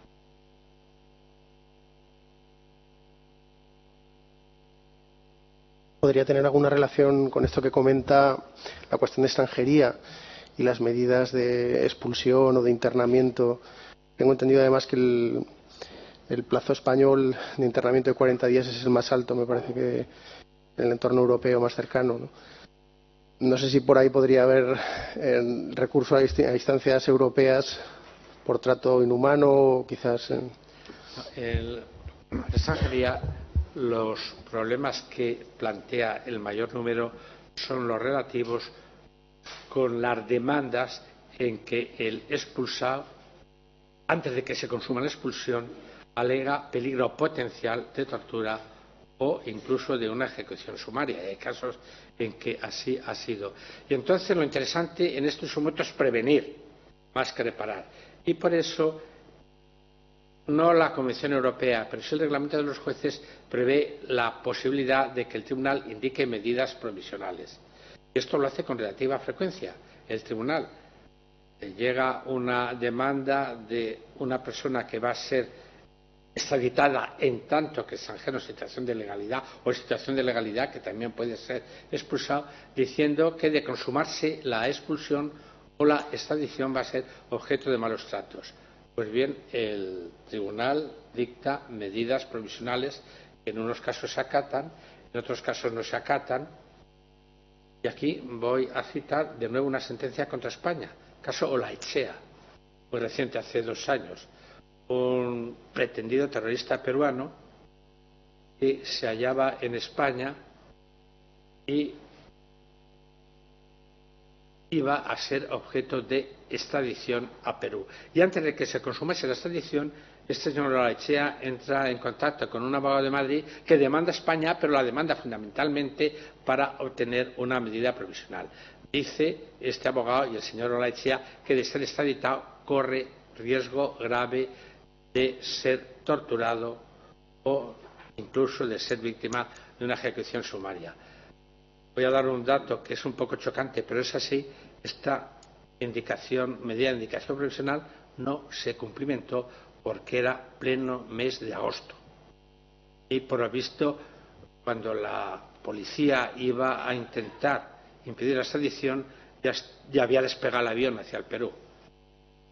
Y no se pudo ejecutar. Pues bien, en este caso el tribunal condenó a España, pero no por tortura, ni por ejecución sumaria, condenó por no cumplir una indicación de medida provisional. Y hay otro caso contra España, no llegó a haber condena, y un caso en que las medidas provisionales cumplieron perfectamente su función preventiva. Es el caso Peñafiel Salgado contra España. Este era un banquero ecuatoriano al que se le acusaba en su país de corrupción y delitos importantes, apropiación indebida y otros, con ocasión de la crisis bancaria que hubo en el Ecuador hace unos años. Pues bien, este señor consigue salir del Ecuador, hace escala en Canarias, y este dato tiene interés, luego veremos por qué, y contrae allí matrimonio con una española. Y después se refugia en el Líbano, donde al parecer tenía algún tipo de conexión. Pero Ecuador consigue del Líbano la extradición. Entonces este señor sale de Beirut con dirección a Quito, debiendo hacer escala en París. Pero en París, este ciudadano ecuatoriano entra en contacto con la policía y dice: si a mí se me extradita a Ecuador, corro grave riesgo de ser torturado e incluso de ser asesinado en la prisión. Pero la policía francesa, la autoridad francesa, aplica entonces, porque se le pide asilo, un convenio de Dublín sobre responsabilidad de la solicitud de asilo. Y como este señor había estado en Canarias y se había casado con española, cosa que alegó, es puesto en Madrid. En Madrid entra de nuevo en contacto con un abogado y el abogado presenta una demanda contra España invocando el artículo 2, derecho a la vida, y el artículo 3, prohibición de la tortura, porque decía: si a mi defendido se le extradita, corre riesgo grave de ser torturado o de ser objeto de una ejecución sumaria. Pero se acompañó con esta solicitud unos recortes de periódico del Ecuador en que al más alto nivel político se decía por 2 veces: si el señor Peñafiel Salgado llega a Quito, correrá la sangre. Esto lo aportó el abogado al tribunal pidiendo una indicación de medida provisional. La sala no tuvo más remedio que decretarla, porque efectivamente había un indicio de que podía ser torturado o asesinado. Pero luego el gobierno español hizo las cosas bien en este caso, porque una vez que cumple la medida provisional, la acata y no extradita a este señor, que estaba ya en la sala de espera del aeropuerto, una vez que acata la medida, lo que hace es pedir el levantamiento, aportando al tribunal una declaración del gobierno del Ecuador de que aplicará rigurosamente la Convención de San José, que prohíbe la extradición, que prohíbe la tortura y la ejecución sumaria, aportando una declaración del defensor del pueblo del Ecuador de que velará día a día por la salud y el buen estado y la buena condición de este señor en Quito, y también una declaración del Ministerio Español de Asuntos Exteriores de que encarga a la embajada en Quito de velar día a día por el buen trato de este señor. Pues bien, la sala levantó la medida provisional y después se ha sabido que este señor fue objeto de un trato impecable. ¿Qué demuestra esto? Que este mecanismo no previsto en la Convención, sino en el reglamento de los jueces, tiene una función importantísima, preventiva. En el caso del señor Peñafiel, posiblemente evitó una situación de tortura o una ejecución sumaria. Pero bueno, respondiendo a la pregunta, son estos los casos en que interviene fundamentalmente la extranjería. Hay un caso contra Suecia de un súbdito chileno, Cruz Varas, contra Suecia de un súbdito jordano, el caso Cruz Varas es otro, en que Suecia no acató la medida provisional. El jordano fue extraditado, allí se le torturó y el gobierno sueco, una vez que le costó la tortura, se vio en la tesitura de pedir explicaciones y conceder una indemnización a este señor. Por lo demás, hay que decir también que los inmigrantes, por supuesto, como personas que dependen de la jurisdicción del Estado, pueden invocar todos los derechos que enuncia la Convención. Pero lo particular de la extranjería y la inmigración es este caso de riesgos potenciales de tortura o malos tratos si son expulsados.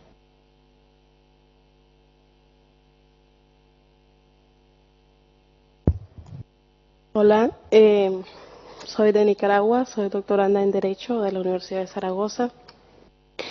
Yo oigo tanto los derechos humanos que me apasionan, ¿no? Me gusta, pero yo tengo una inquietud. Sabemos que en Nicaragua, ¿verdad?, se vivió una guerra del año del 80 al 89. por decirlo así. Hubieron muchas violaciones de derechos humanos, lo sabemos todo. Torturas, eliminación de personas. Sé que el presidente actual, ¿verdad?, cuando se dio esa situación, tiene inmunidad. A la par de Nicaragua, que es nuestro vecino Costa Rica, sé que está el Tribunal Internacional de Derechos Humanos. O Corte Internacional de Derechos Humanos, sí. Interamericano, sí, está bien que me corrijas. ¿Qué podría hacer la Corte hoy en día? Porque miramos de que nuevamente este señor está como presidente. ¿Qué podría hacer la Corte Interamericana de Derechos Humanos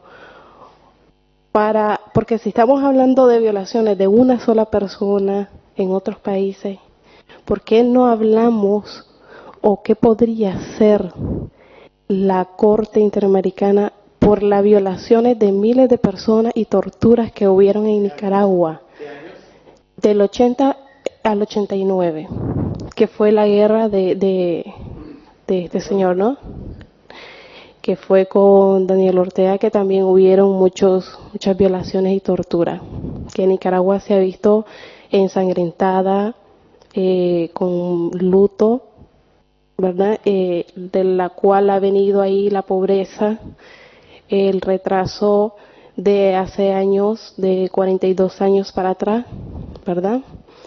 Entonces yo me pregunto, ¿no?, ¿qué puede hacer esta Corte? ¿Por qué está dejando impune, o sea, todas estas torturas y toda esta gente que fueron desaparecidas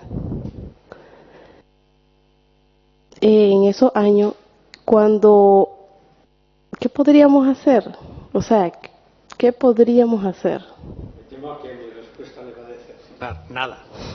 Nada por la fecha, porque si son violaciones de la década de los 90, seguro que no se han agotado los recursos internos, o si se han agotado los recursos internos, ha pasado de sobras el plazo para presentar demandas ante la Corte de San José. El sistema de la Corte de San José es similar a la primera fase del sistema del Tribunal Europeo de Derechos Humanos. Había dos órganos: la Comisión, que declaraba admisibles las demandas y emitía un informe sobre el fondo, y el Tribunal. Lo mismo pasa en el sistema interamericano. Las demandas se presentan ante la Comisión Interamericana en Washington, y para que las admita la Comisión Interamericana tiene que demostrar la víctima que ha agotado los recursos internos.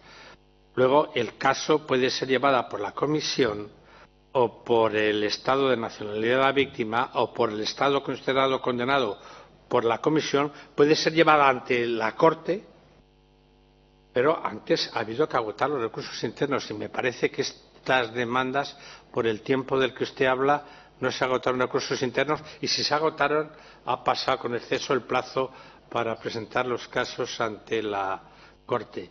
Pues repito lo que he dicho antes: la Corte Interamericana ha construido una jurisprudencia interesantísima en sentencias y en opiniones consultivas, pero su función reparadora es mínima, porque lamentablemente, y yo quiero muchísimo a los países latinoamericanos, lamentablemente las violaciones de los derechos humanos en el continente constituyen situaciones de violaciones graves, masivas, sistemáticas.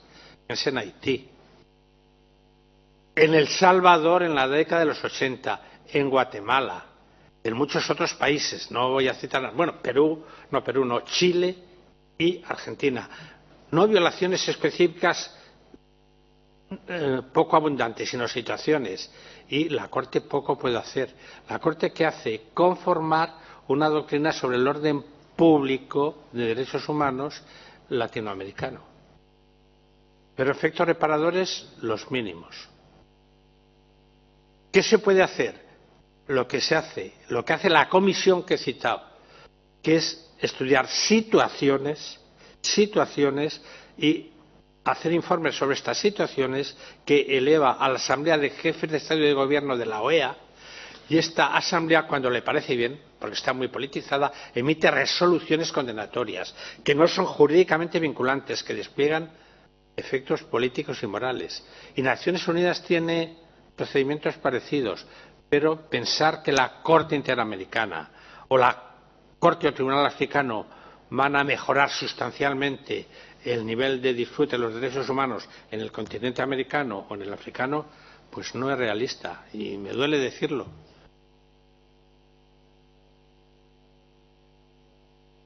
Mucha impunidad. Ahora, sí cabe. Ahora, ¿quién está luchando contra la impunidad? La Corte Penal Internacional con sede en La Haya. Esta está luchando contra la impunidad. Pero aquí existe el principio de complementariedad. La Corte solo interviene si no pueden intervenir los tribunales internos. Y la Corte en estos momentos está estudiando situaciones en África solo, no en Centroamérica ni en Latinoamérica. Aunque Guatemala sí se merecería algún tipo de acción de la Corte.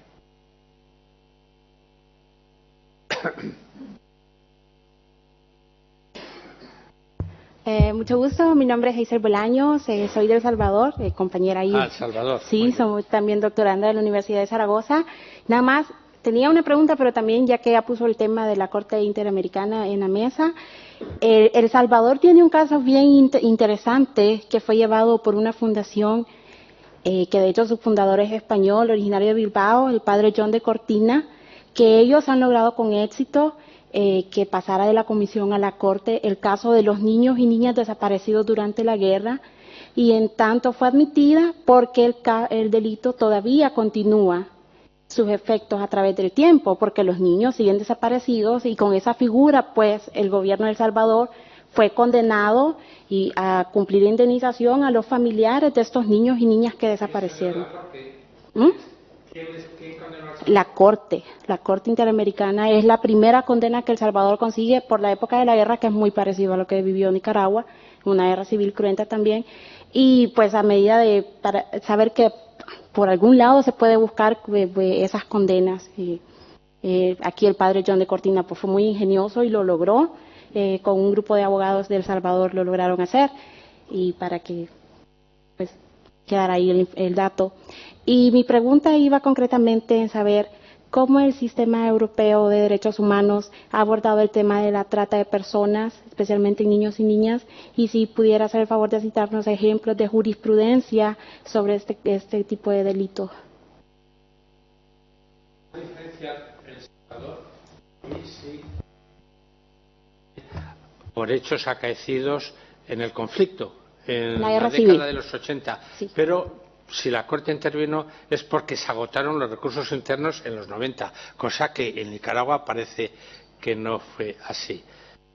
El Salvador fue objeto de un procedimiento público especial en los 80 que de alguna manera ayudó a la solución del conflicto, una vez que Estados Unidos, extinguida la Guerra Fría, ya no vio en el conflicto salvadoreño un episodio de la Guerra Fría y consintió un acuerdo guerrilla-gobierno. Pero bueno, no voy a hablar de esto.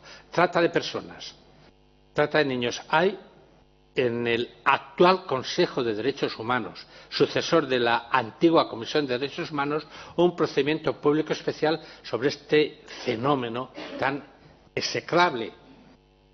Un procedimiento público especial de los que se llama por temas, no por países, porque El Salvador tuvo uno por país en la década de los 80. ¿Y qué hace este relator?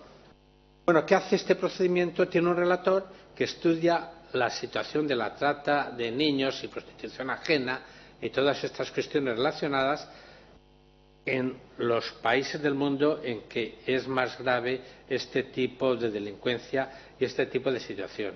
Con esto presenta un informe hoy al Consejo de Derechos Humanos. Y el Consejo de Derechos Humanos con esto adopta una resolución diciendo en tal y tal país se practica o se favorece o no se castiga la trata de niños o de niñas. Adopta una resolución. Y esta resolución no es jurídicamente obligatoria. El Consejo no es un tribunal, no es una corte, es un órgano político intergubernamental, pero tiene una representatividad, y en virtud de esta representatividad, estas resoluciones, en este tema y en muchos otros, ejecuciones sumarias, tortura y muchos otros, estas resoluciones despliegan presión política y moral. Naturalmente a ningún país le gusta que en esta resolución del Consejo se le diga que favorece o no combate o propicia la trata de menores para la prostitución. Y es esto lo único que consiguen este tipo de resoluciones. Son mecanismos insuficientes, pero bueno, más vale esto que nada.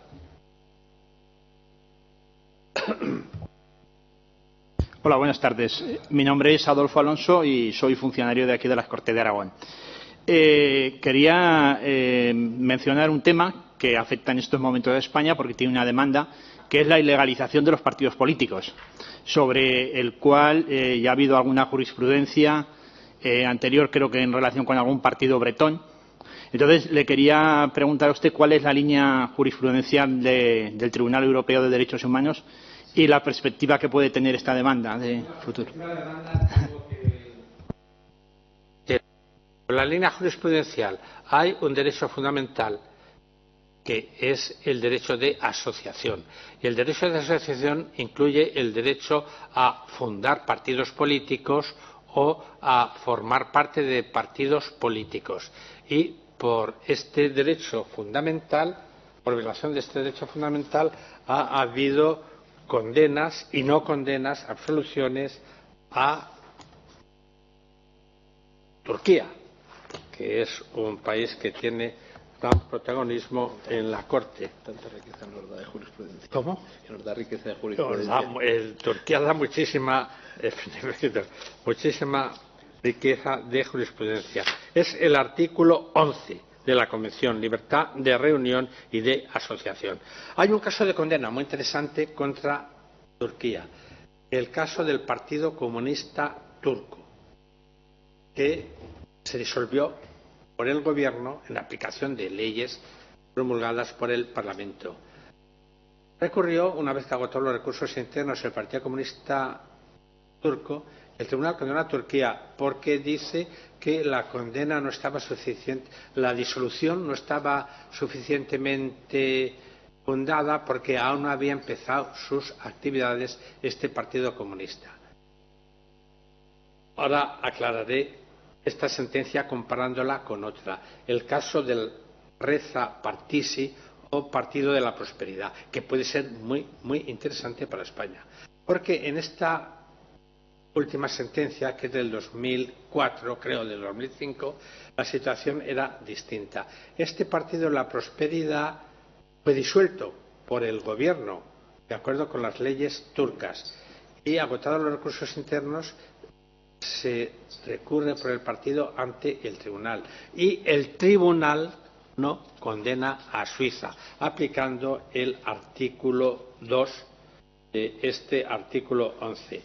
El artículo 11, como digo, denuncia la libertad de reunión y de asociación, que incluye el derecho de fundar partidos políticos, pero lo más interesante es que contiene un párrafo segundo en que acepta ciertas intromisiones nacionales en este derecho, pero sometidas estas intromisiones a ciertos requisitos que estén previstas por la ley, estaban en el caso del Reza Partisi, y que constituyan medidas necesarias en una sociedad democrática para la prevención del delito, la protección de la salud, la protección de los derechos y libertades de terceros.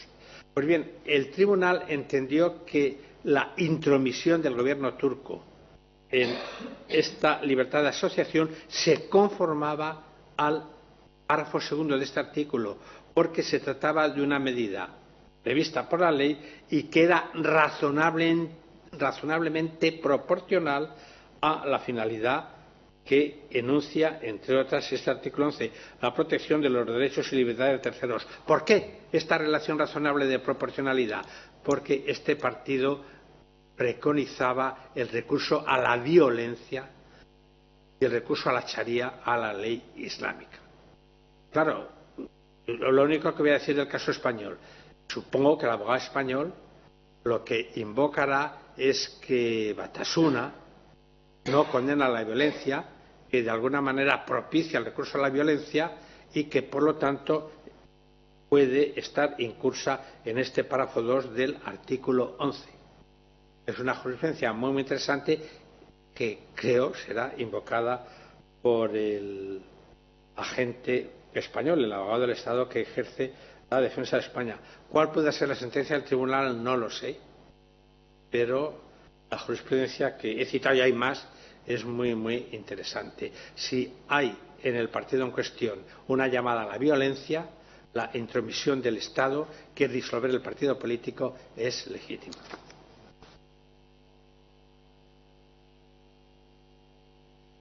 Me he quedado antes, cuando estabais hablando desde Nicaragua y El Salvador, con una pregunta, porque pues estoy haciendo con alumnos sudamericanos un máster, y ayer me planteaban un caso práctico sobre derechos humanos, y el caso práctico que me planteaban sobre derechos humanos era la incursión colombiana en territorio ecuatoriano, ¿no?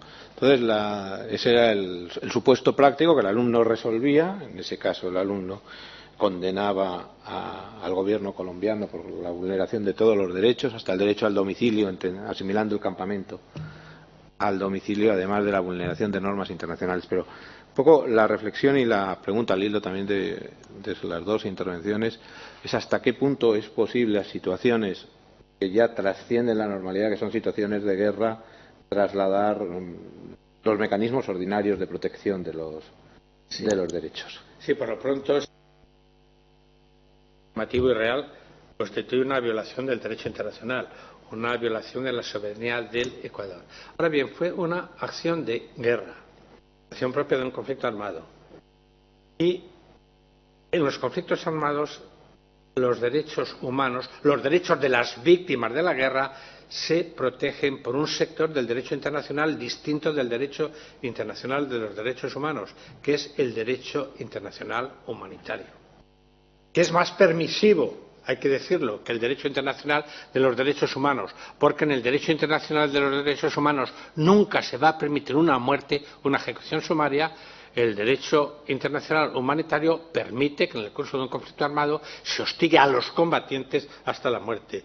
Es más permitido. Pues bien, aplicando estos principios de derecho internacional humanitario y dejando de lado esta violación flagrante de la soberanía ecuatoriana, sí había derecho de hostigar hasta la muerte a los combatientes de la guerrilla. Ahora haré una salvedad: no, en ningún caso, el derecho de ejecuciones sumarias si son hechos prisioneros, y tampoco el derecho de hostigar a la población civil.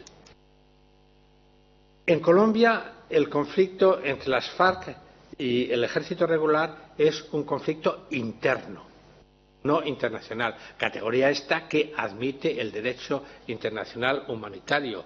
Por ejemplo, los protocolos de Ginebra de 1977 sobre cómo se conduce la guerra son dos: uno para conflictos internacionales, otro para conflictos internos. Y el relativo a conflictos internos es mucho más generoso, menos estricto, porque los Estados no querían atarse mucho las manos. Pero aparte de esto, en las 4 convenciones de Ginebra del 49 hay un artículo 3 común a todas las convenciones que sienta un compendio de derecho internacional humanitario que prohíbe las ejecuciones sumarias, que prohíbe el hostigamiento a la población civil, que prohíbe la ejecución sumaria, que en caso de procedimiento obliga a los jueces, sean de hecho o de derecho, a seguir las exigencias del juicio equitativo. Y en cualquier caso, este artículo 3 común sí es aplicable en este conflicto, y también creo en esta acción, en esta incursión del ejército colombiano a territorio ecuatoriano. Pero es verdad, el derecho internacional humanitario es más permisivo, permite cosas que no permite el derecho internacional de los derechos humanos. Pero hay que decir que el derecho internacional humanitario es objeto de gravísimas violaciones. Los medios de control del derecho internacional humanitario son pobrísimos, pobrísimos. Y quien objete la utilidad, y hay autores que objetan del derecho internacional humanitario, de reglas que señalen el trato que los beligerantes deben dispensar en la guerra, y hay sectores doctrinales que lo objetan. A esto se les puede objetar que el derecho internacional humanitario constituye al menos la base para la acción del Comité Internacional de la Cruz Roja, de las sociedades nacionales de la Cruz Roja, de otras sociedades humanitarias. Su acción se basa en estos convenios y quien pregunte a una víctima de la guerra si prefiere el combate con la asistencia de la Cruz Roja o sin ella, va a decir que por supuesto con la asistencia de la Cruz Roja. A la señorita salvadoreña le digo lo siguiente: yo fui relator de Naciones Unidas por El Salvador, el largo conflicto de los 80. Allí yo me percaté de esto. Había guerrilleros, comandantes, y había autoridades nacionales, legítimas regulares. ¿Para qué nos cita usted el derecho internacional humanitario si no lo cumple nadie, si es una disciplina sin valor? Yo lo recordaba porque lo pude comprobar allí, que lo que hace el Comité Internacional de la Cruz Roja, sobre todo, y la Sociedad Nacional de la Cruz Roja, tiene un valor incalculable. Porque en El Salvador, ¿qué hacía? Visitar las cárceles, impedir casos, no todos, me temo, de tortura, impedir ejecuciones sumarias, no todas, por desgracia, y sobre todo si una persona desaparecía porque era, por ejemplo, capturada por la Policía Nacional y llevada sin más a un establecimiento penitenciario, ¿cómo tenía conocimiento la familia de esa captura y sabía que aún vivía? Por el Comité Internacional de la Cruz Roja. En fin, quizá me haya extendido, pero el derecho internacional humanitario vale, es importante y, por fortuna, así lo entiende la comunidad internacional, que lo sigue codificando.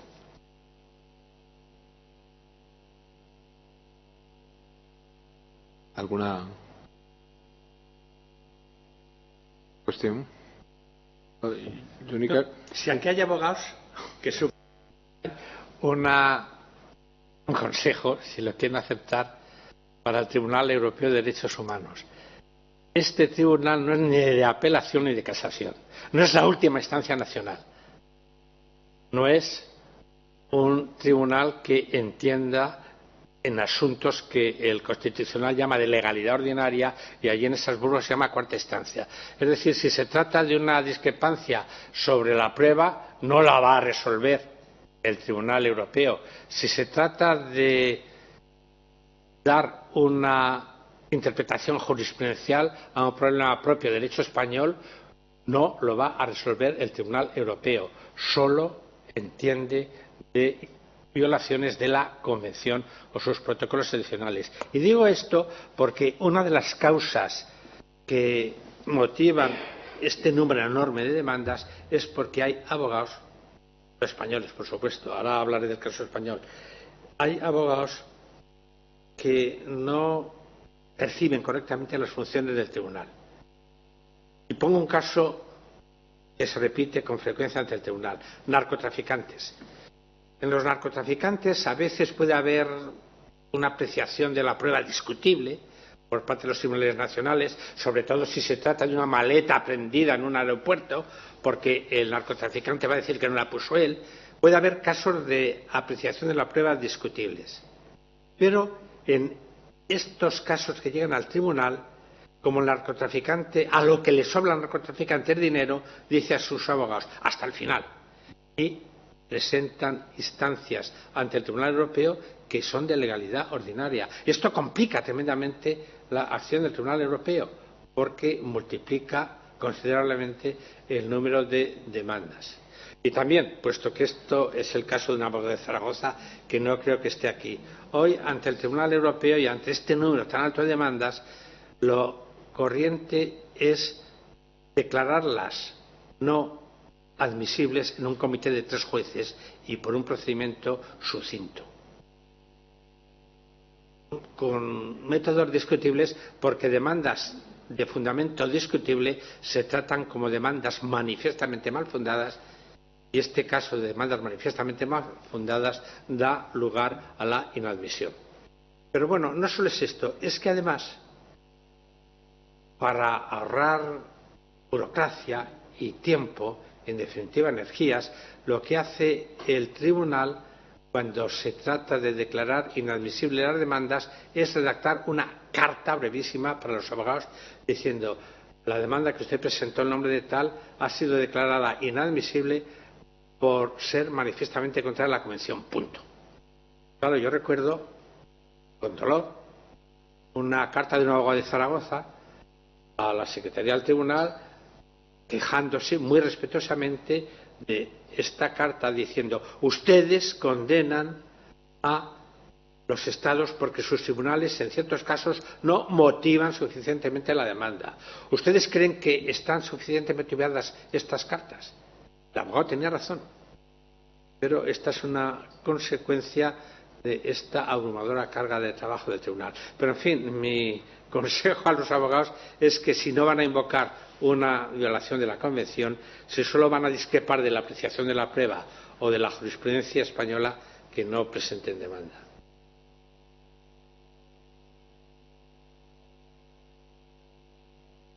Es un país que tiene un número comparativamente pequeño de demandas. Si se compara con países de su entorno, la ratio de demandas a habitantes es menor en España que en Francia, Reino Unido o Italia. ¿A qué se debe esto? Y lo que decíamos en Estrasburgo es que se debe a dos razones. Primeramente, que en España hay un Tribunal Constitucional con recurso de amparo que filtra casos, y otra razón es que en España el sistema de Estrasburgo no es tan conocido como en Francia, como en Italia, como en el Reino Unido, como en Alemania. En fin, con esto yo ni animo ni desanimo a los abogados zaragozanos a que presenten demandas, pero si están convencidos de que en un caso se ha violado la Convención o un derecho que figura en la Constitución, lo que tienen que hacer es acudir a Estrasburgo, aunque con seguridad su demanda va a ser tramitada en tiempo no razonable. Yo, si no hay otra intervención, sí quería pedirle una última reflexión, ¿no? Y es sobre el simbolismo y el valor de una carta como la de Niza. El simbolismo, yo creo que el valor lo hemos podido empezar a ver en los nuevos estatutos de autonomía, porque tienen un reflejo claro de la Carta de Niza en los derechos que enuncian. Parece que antes se ha comentado los derechos de la minoría. En el Estatuto de Andalucía el problema que se ha planteado va a ser rápido, porque reconoce el derecho de las minorías como derecho subjetivo a que se vean reconocidas todas sus particularidades y singularidades. Habrá que ver cómo se traduce, cómo se traduce eso, ¿no? Cómo se controla, ¿no? Y cómo se controla. Pero realmente ya hemos visto ese valor. De todas formas, yo he hecho en falta, y a veces se critica que Europa es una instancia burocrática, que Europa es una instancia fría, que no hay una Europa política, y sin embargo me parece que un documento como la Carta de Niza, que además ahora va a ser un documento ya nítidamente jurídico, no tenga más peso en la conciencia de los ciudadanos europeos, no sea más conocida por los ciudadanos europeos, no se haya divulgado más una carta común de derechos como es esta. Me parece que tiene un extraordinario valor simbólico que contribuye a construir Europa en lo que es Unión Europea, pero también me ha quedado apuntado al principio, me ha parecido un dato importantísimo, en lo que no es Unión Europea, en divulgar esa cultura de Europa como derechos en países como Rusia, en países como Turquía y supongo que en otros, y sin embargo tengo, repito, esa sensación de que los Estados no se han preocupado suficientemente de reivindicar el valor simbólico de la Carta. Es una reflexión que simplemente me gustaría que comentase. Magníficamente, y poco es lo que puedo añadir. Debería tener más valor simbólico, sobre todo en la conciencia de los ciudadanos. Esto es responsabilidad de los gobiernos. Debería tener más valor simbólico. Pero yo me hago la siguiente pregunta: ¿qué valor tiene en la conciencia de los ciudadanos europeos la conciencia de los Estados partes en la Convención de Roma? Y aquí estoy arrimando la ascua a mi sardina, que es el Consejo de Europa. ¿Qué valor tiene la Convención Europea de Derechos Humanos? Yo creo que sí, quizá en España la conocen algunos abogados, la conocen profesores de Derecho Internacional, Derecho Constitucional, pero los ciudadanos, me temo que muy, muy poco. Como en general los ciudadanos conocen muy poco el sistema de Estrasburgo del Consejo de Europa, porque siendo la institución internacional más noble de la arquitectura europea es poco conocida, particularmente la Convención de Roma, pero creo que lo he hecho todo muy bien. La Carta de Niza es poco conocida y sería cuestión de los gobiernos decir Europa de la Unión Europea no solo es la de los mercaderes, no es solo la de los comerciantes, es también la de los ciudadanos, ciudadanos protegidos por un instrumento muy moderno, muy eficaz, que se controla por el Tribunal Europeo y antes por otras instancias, tribunales nacionales, pero creo que sí, poco más puedo añadir. Esto es responsabilidad de los gobiernos. Sobre todo, hacer perder a los ciudadanos que la Unión Europea es la Europa de los mercaderes. Muchos la vienen considerando así, y no solo en España, en otros países de la Unión, pero poco más puedo añadir. ¿Hay alguna pregunta, alguna reflexión? Sí, perdón. Sí, es más que nada una curiosidad que estaba pensando. ¿Se podría dar el caso en el futuro de que hubiera algún nuevo Estado miembro de la Unión Europea que no estuviera adherido a la Convención y que, claro, pues estuviera sometido a la Carta de Niza?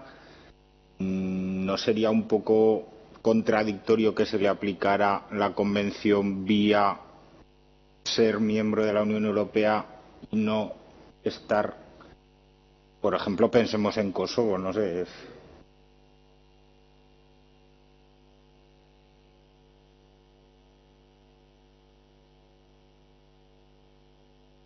Europea, como es Serbia, es que tampoco es parte en la Convención Europea. A ver, y Kosovo. Yo planteaba Kosovo, un Estado que ya acceda a la Unión Europea. Que ya acceda a la claro, Unión Europea. Una vez que esté dentro.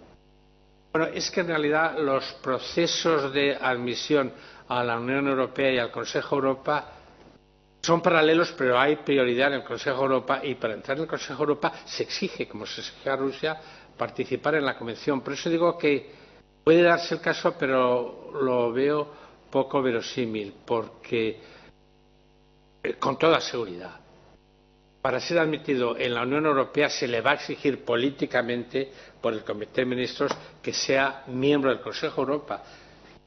Bueno, Turquía lo tiene más fácil, porque Turquía es parte de la Convención, miembro del Consejo de Europa. Ya no sé qué Estado podría ser. Serbia. Un poco más. Kosovo. Vamos a ver. Kosovo. Bueno, Kosovo veo lejos que entre en el Consejo de Europa, porque hay estados que van a vetar su admisión. No sé si España, pero todos los estados que no lo han reconocido. Rusia, para empezar. Como Kosovo tampoco va a ser miembro de Naciones Unidas, porque Rusia va a imponer el veto. La situación de Kosovo en la esfera internacional va a ser muy insegura, muy precaria. Pero en fin, a la pregunta, está bien la pregunta como supuesto, pero la veo poco verosímil, la situación.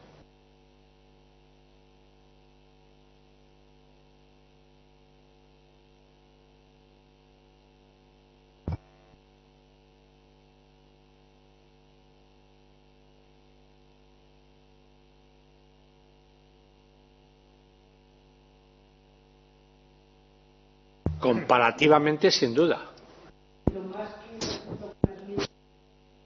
Bueno, norteamericanos, tienen un sistema interno, una constitución, un tribunal supremo, pero no quiero yo aquí arremeter contra Estados Unidos, que ha sido gran campeón de la democracia en el pasado y nos liberó a Europa de los nazis y posteriormente nos protegió contra el estalinismo. Pero Estados Unidos tiene estas fallas tan preocupantes como estos vacíos jurídicos, tal como Guantánamo. Eso es muy, muy preocupante. Además, Estados Unidos no es parte en la Convención Interamericana, ni está sometido a la Corte de San José, porque Estados Unidos tiene tanto poder, tiene tanta soberanía, que no soporta el control internacional de esa soberanía, ni la Convención Interamericana, ni está sometido a la Corte Penal Internacional. Y como además usted o yo, que la reconozco, hace unos días en el foro de la institución Fernando el Católico, Estados Unidos ha logrado acuerdos bilaterales con terceros estados para que no pongan a disposición de la Corte Penal ciudadanos norteamericanos.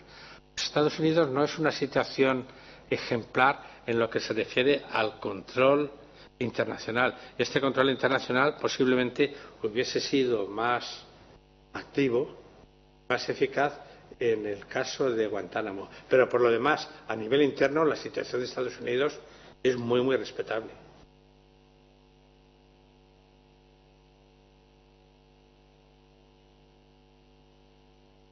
¿Alguna pregunta más? Si no hay más preguntas, simplemente agradecer al profesor Pastor Rivejo que haya estado con nosotros aquí y agradecer a todos ustedes también su asistencia. El próximo seminario será ya en el mes de mayo, 26 de mayo creo, lo impartirá el profesor Rubio Llorente sobre el pensamiento político de Carlos Marx.